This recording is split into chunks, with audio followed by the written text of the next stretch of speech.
black and white with striking gold ang nagpatigbabaw nga color sa GMA Gala 2023. Stand out og nag-sparkle sa red carpet ang mga Kapuso A-Listers,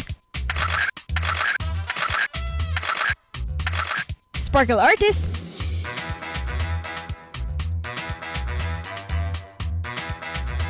og mga respetadong executives,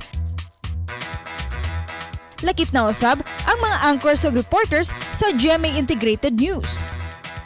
Gisugdan ang GMA Gala 2023 sa paghangop ni GMA Chairman and CEO Atty. Felipe Gozon uban ang iyang asawa nga si Teresa Gozon.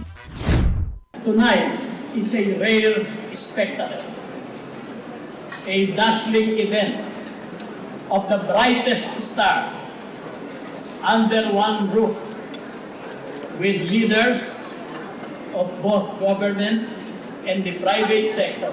May this gala be remembered as the night we all came together as one in the state.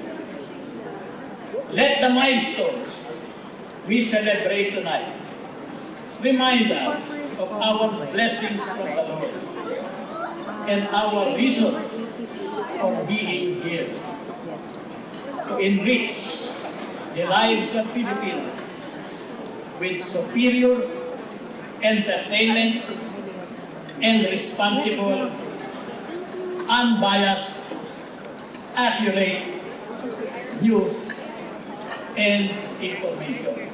Present usab si GMA Network Senior Vice President Atty. Gozon Valdez.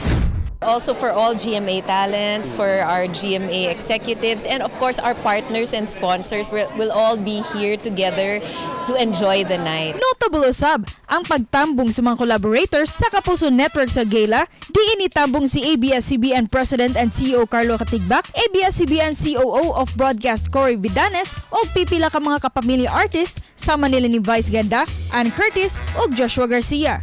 Ipasidunggan isip couple of the night sila Marian ug Dingdong Dantes. Love team of the night sila Julian San Jose o Graver Cruz.